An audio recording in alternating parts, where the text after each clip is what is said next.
It was a day where the harsh summer sun still shone strongly. I received a call from my nearby living son, Ethan. He said he'd like me to come over for Caleb's birthday. Our grandson, Caleb, is celebrating his birthday. Caleb is only 5 years old, so celebrating his birthday is quite meaningful. Holding the gift my husband, Robert, and I picked out, I headed over to Ethan's house and rang the doorbell. Upon answering the door, the first thing Ethan did was gesture with his chin, implying that I should prepare some dishes for the party. Suppressing my feelings, I prepared some dishes using the ingredients available in their house for Caleb, today's birthday boy. After arranging them on the dining table, thinking of making it colorful, just as I finished setting up, Ethan's wife, Sarah, spoke up. "We're expecting friends soon, so this is enough." I wasn't sure what she meant by that, but following her statement, Ethan, chuckling, told me to just leave the gift and head home quickly. Feeling embarrassed, I merely looked down, unsure how to act in front of Robert. As for Robert, he observed the couple's arrogant behavior for a while, but eventually whispered, "Guess this will be the last time." People often talk about the importance of education, but I dropped out of high school. I've never been ashamed of dropping out of high school, nor have I regretted not going to college. However, I am aware that society has a particularly harsh perception of it. To be honest, my husband, Robert, not only graduated from a graduate school but also studied abroad, truly a top-tier guy. Robert never judges me based on education, but some folks and relatives mentioned our mismatched educational backgrounds, making me feel guilty. However, Robert never paid any mind to those outside opinions and kept showering me with love, teaching me that real elites don't judge solely based on titles. Granted, it might just be Robert's exceptional nature, but after marrying him, we were blessed with a son named Ethan. I believed parenting was a joint effort, but due to strong requests from Robert's parents, they often took care of Ethan. Around that time, Robert, being busy with his business, I felt reluctant to burden him. Gratefully accepting their offer is something I regret to this day. It's as if Ethan had two sets of parents, a structure that negatively impacted his upbringing. When we cared for him, we disciplined him to be honest, but Robert's parents spoiled him. By the time we realized, Ethan had developed a very arrogant and selfish attitude.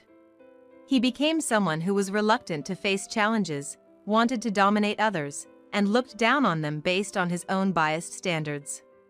Perhaps not seeing his busy father, Robert, frequently played a role in Ethan's attitude.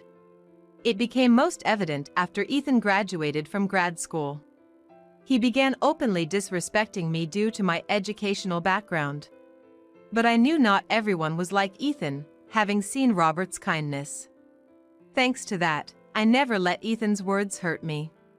Still, I worried that Ethan's attitude would drive people away. I considered discussing it with Robert, but figured Ethan wouldn't change unless something major occurred. However, setting aside such concerns, Ethan experienced his own spring.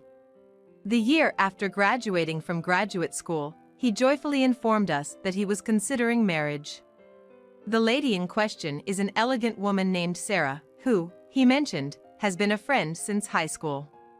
Dressed in luxury brands, her elegance caught our eye. They decided not to have a wedding, so we gifted them a lavish photo shoot at a studio. A token from us wishing to celebrate their new journey. Sarah, like me, had dropped out of high school. However, Ethan never looked down on her in the way some might have with me. I was greatly pleased, thinking that this change in his attitude indicated his growth and maturity. However, I was soon to realize that wasn't the case. Shortly after they began their married life, while I was cleaning my house, Sarah called. Apparently, their vacuum cleaner wasn't working, and she wanted me to look at it. I suppressed my initial thought that they could have easily called the manufacturer and decided to head over for my daughter-in-law's sake. Upon arriving at my son and his wife's high-rise apartment in downtown New York, I was directed by the concierge to their room. When Sarah opened the door, both she and a child were inside. I felt a little surprised seeing the child I hadn't met during our initial meeting. Assuming it might be a relative's child they were babysitting, I didn't mention it. The reason I was called was to check on their malfunctioning vacuum. When I opened it up, the filter was completely clogged. While replacing it, I thought, surely they know about changing filters, and just like that, the vacuum started working fine again. "Oh, thank you so much!" Sarah exclaimed as she noticed the vacuum humming back to life. "It wasn't really broken," I explained. "The filter was just full." I showed her the clogged filter. Sarah looked genuinely surprised, as if she'd never seen such a thing before. "I didn't know vacuums could get like that," she said. For a moment, I wondered if she was joking. However, glancing around, I noticed laundry haphazardly hung up and tablecloths wrinkled. I realized that Sarah might not be very good with household chores, an impression I hadn't gotten when we first met. Thinking I might be called upon again for such basic household matters, I decided to give Sarah a brief rundown. "Sarah," I began. "About the vacuum filter." "Oh, when it gets full again, can you take care of it?" she interrupted. I was taken aback by her casual attitude, but Sarah continued. "Ethan told me that if there's any trouble, I should just get you to handle it." I was speechless. Ethan has always looked down on me, but I never imagined that even his wife, Sarah, would treat me like a maid. There's no doubt in my mind he's been saying this. Maybe I was the one who was too caught up in judging people based on their education, thinking Ethan had matured just because he married a woman without a college degree. I felt ashamed of my foolishness. From then on, whenever Sarah felt too lazy to cook or didn't feel like doing chores, she'd take advantage of Ethan and call me. And Ethan, instead of taking care of the household chores himself for Sarah, would summon me as a matter of course to finish all the household tasks at their home.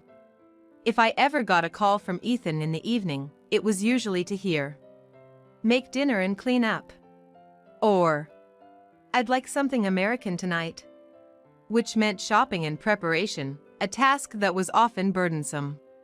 There was a time when I was asked to babysit and found out that the child I had seen at Ethan's house before was Caleb, Sarah's 5-year-old son from her previous marriage. I wasn't told at our initial meeting, but it seems Sarah had been married and had a child before meeting Ethan. Not wanting to probe into their past, I just did as I was told. Caleb didn't seem too interested in interacting with others, often keeping himself busy with drawing or playing with toys. So babysitting wasn't a big deal. But the frequency of these calls was the real problem. I have my own plans and commitments, but I was summoned day and night. If I ever got there late, I'd get an earful, so little by little, my life began to revolve around Ethan and Sarah. And it wasn't just my household chores with Robert, but I was also saddled with chores at Ethan's house every time they called. I began to feel a fatigue that sleep alone couldn't cure. I didn't want to worry Robert, who was busy with his role as a company CEO, so I tried home exercises and self-massages. But there's only so much an amateur can do. Then, on a summer morning with frequent broadcasts warning about smog and heatstroke risks, I felt unwell and spent an extra 30 minutes in bed. Robert, used to me waking up at the same time every day, quickly noticed and showed concern. But he wouldn't buy my excuse of just feeling a bit lightheaded. The trust between Robert and me was strong. Admitting my ailment, I gently turned down Robert's offer to accompany me to the doctor, asking instead to rest at home without doing chores for the day. However, my situation didn't stop Ethan's phone from ringing. Dragging my weary body up to answer, as usual, I was told to clean at Ethan's place and look after Caleb. Wanting to honor my promise to Robert, I told Ethan about my condition and said I couldn't come today. But Ethan, acting as if I had no right to refuse, said, "We've got an unavoidable commitment, so you better be here," and hung up without waiting for my reply.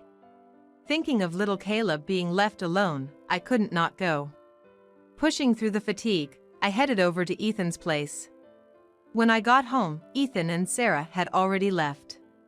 Dishes were left half-eaten, and branded clothing was scattered everywhere. With a weary body, I forced myself to clean up, letting out a sigh. But, as I finished the dishes while keeping an eye on Caleb, I started to feel increasingly nauseous. My vision slowly began to blur from the edges. Eventually, I couldn't stand any longer and collapsed in the kitchen. Caleb was coloring in the living room, but I was out of his view, lying on the floor. The only thing I could muster was a weak awareness. I couldn't even call out and just curled up helplessly. Caleb, being a focused child, would probably not look up from his coloring for a while. I tried hard to move, thinking if I could just drink some water, but I couldn't get up. The more I strained, the worse I felt. My consciousness began to fade, and at some point, I thought I'd finally be at peace. Then, the front doorbell rang, and Robert entered the room. Seeing me, he gently picked me up. Concerned, he said to Caleb, "I'm gonna take your grandma home, okay? You'll be all right by yourself?" Caleb, though worried, nodded. Robert took me to his house, hydrated me, and carried me to bed. Apparently, on top of already being unwell, I had gotten dehydrated due to accumulated fatigue. With shallow breaths, I managed to tell Robert, "I'm so sorry for being a burden." He shook his head silently, squeezing my hand. Before heading to Ethan's house, I was glad I'd quickly informed Robert. I had promised to rest at home, but going out felt like betraying Robert's kindness. So, I'd updated him just in case. True to his word, Robert had come to pick me up from Ethan's place after wrapping up his work. And it couldn't have been more timely. Feeling safe in bed, I drifted into a deep sleep. When I woke up, it was already dinner time. Feeling rejuvenated after some rest and hydration, I headed to the kitchen to prepare dinner. To my surprise, a meal, probably prepared by Robert, was already set, just waiting to be served. Looking around, I found Robert sitting on the couch, engrossed in a magazine. Noticing I was up, he looked up and asked with concern, "You all right?" I replied with a thankful smile. "Thanks to you, yes. And thank you for preparing dinner." Chuckling, Robert said, "No problem at all." The relaxed atmosphere was heartwarming. As we finished our dinner, sitting on the sofa, Robert started. "About Ethan." Feeling the problem was no longer mine alone, I decided to open up. I explained how Sarah wasn't skilled at household chores and how Ethan kept pushing tasks onto me. The child at home was Sarah's from her previous marriage, named Caleb. Due to the responsibilities dumped on me, I often felt fatigued and couldn't manage my health properly. As I sporadically talked about my own inadequacies, Robert crossed his arms and put a hand to his chin, gesturing as if deep in thought. Unable to decipher what was on his mind, I simply waited in anticipation for his next reaction. I feared he might be disappointed in me. But when he looked at me again, his expression was calm, suggesting I stop visiting Ethan's place. From then on, I received frequent calls from Ethan, but I stopped responding. I felt sorry for Caleb, but I wasn't their housekeeper. And I couldn't overexert myself, especially after worrying my dear husband. However, after a few weeks, a different kind of message came. It was an invitation for Caleb's once-a-year birthday party. I thought I should perhaps attend. After discussing with Robert, we decided to go and celebrate together. On the day, as we reached Ethan's place, he immediately instructed me to prepare a lavish meal for the party. I was prepared for this, so I looked up some easy party recipes online and started making dishes like gratin, potato salad, and vegetable broth soup. After a while, as I laid out the colorful spread, Sarah, smiling, said, "Our friends will be here soon, you can leave now. After the cooking is done, there's no role for you." While I was declining the calls, I couldn't help but feel angered at how much their attitude had worsened, but I held back because of Caleb being there. Then, joining in with Sarah, Ethan chuckled and said, "You brought a present, didn't you? Just drop it off and leave." I felt ashamed, especially because Robert was with us today, and I looked down. On the other hand, Robert had been quietly observing the situation, and then murmured in a barely audible tone, "Well, it's gonna be the last time this year." Ethan seemed not to hear Robert's whisper and pushed me towards the exit, urging me to leave quickly. So, without celebrating Caleb's birthday directly, Robert and I left Ethan's house. Overwhelmed with guilt, I quickly apologized, but Robert firmly said, "No, it's him who's wrong," and then drove me home before heading to work. Later, he went to his office alone. Once I was alone at home, I sat down on the living room couch and soon fell asleep, unable to resist the sudden wave of fatigue. I wish I could forget the shame I caused Robert as soon as possible. A few days later, around 7 a.m., the doorbell rang, and I heard the sound of heavy footsteps. Ethan burst into the room, yelling, "Dad, what's this about me being transferred to the regional planning department?" Ethan shouted, his face reddening to the point where his veins bulged. It seemed Robert had given Ethan a transfer order. "It's the consensus of everyone." Robert responded calmly without changing his expression. The truth was, after Ethan graduated from graduate school and couldn't find a job, he joined the company run by Robert through connections. While Robert's character made it easier for the company executives to accept Ethan's employment, Ethan's work performance was unsatisfactory, causing problems for everyone. Not only was he unable to produce results, but he also often billed personal entertainment and golfing expenses to the company, causing frequent issues. Robert himself had directly warned and urged Ethan to improve several times, but Ethan was unresponsive. Seeing Ethan's unreasonable demands towards me was likely the last straw for Robert. With the company's upcoming international expansion, Robert decided that he couldn't keep Ethan in a central position any longer and decided to transfer him to a regional miscellaneous task department with the support of the executives. Robert had always believed people could change, hoping Ethan would eventually understand the importance of his work and act sincerely. He hadn't given up on him until now, but it seemed he had reached the end of his patience. It showed just how low Ethan had fallen in the eyes of both his colleagues and family. When Ethan heard the reason for his transfer from Robert and was told, "Until you cool down and repent, I won't recognize you," he began to tremble. Ethan then glared at Robert, warning, "Are you okay with never seeing your grandson again?" referencing Caleb, but Robert didn't flinch. "After all, Caleb isn't our real grandson. There's no blood connection. If my wife is ridiculed by your charmless daughter-in-law, I don't feel anything, even if I don't see them." Saying this, as if to make Ethan re-recognize what he had done to me so far, my husband began to speak calmly and started to explain the situation Ethan is in now. Firstly, the luxury condo Ethan was living in was owned by Robert. So, Robert could always check the building's security camera footage, implying that he knew how frequently Ethan was bothering me. Additionally, the car Ethan was using privately was a company car owned by Robert's company, hinting at the consequences Ethan might face. Robert said, "For someone who was merely in a privileged position given by his parents but looked down on others and didn't strive for personal growth, this isn't suitable," and told Ethan to pack up and leave. Finally realizing the gravity of the situation, Ethan began to apologize profusely. He would lose his place to live and the car he needed for mobility, so it was a natural reaction.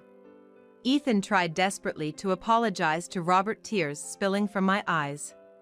However, Robert is a person who is trusted by many for his ability to execute decisions as a business leader. It was clear that no amount of apologizing would change the situation. Ethan stopped apologizing and began to limp towards the entrance. Robert and I slowly followed his retreating figure. Just before the door closed, Robert sternly told Ethan, "The child is not to blame. Grow up, man." It was a few days after Ethan had been transferred to Nebraska. Ethan called me, saying he couldn't make his credit card payments on time and had racked up a lot of charges. He needed help. Apparently, Sarah had been using Ethan's card on her own to buy designer goods and expensive makeup. Naturally, it was his own doing, so neither Robert nor I paid any mind. We decided not to lend a hand until we see a real change in him. So, there's no way we could help out here. I told Ethan to figure it out on his own, then hung up the phone, letting out a sigh. He's probably just now feeling the real world's pinch, having lived off his parents for so long. Though he should have realized sooner, considering some of our faults in shaping Ethan's character, I felt a bit guilty for putting pressure on Sarah. But then again, thinking about what Sarah did to me, it's her own karma. People can find happiness through compassion and personal growth, not just by surrounding themselves with luxuries. I hope they realize that. Now that I'm no longer summoned by Ethan and his family, I've reclaimed time for myself and started a new hobby. I've been trying out various baking recipes and posting photos on social media. Every now and then, I get a positive comment that boosts my self-esteem. I feel way more fulfilled than before. Meanwhile, since Ethan's transfer to Nebraska, the previously struggling department Robert oversees has regained momentum. It's giving a significant boost to their international expansion, and business is booming. Thanks to the company's rapid growth, Robert, despite his age, has become somewhat of a celebrity in the domestic CEO community. I rejoice in Robert's success and hope that someday Ethan will have a change of heart and become as sincere a person as Robert. Robert proves there's no limit to human growth. Someday, they'll realize that it was all done out of love. When that day comes, I'll be happy to cook a meal for Ethan and his family.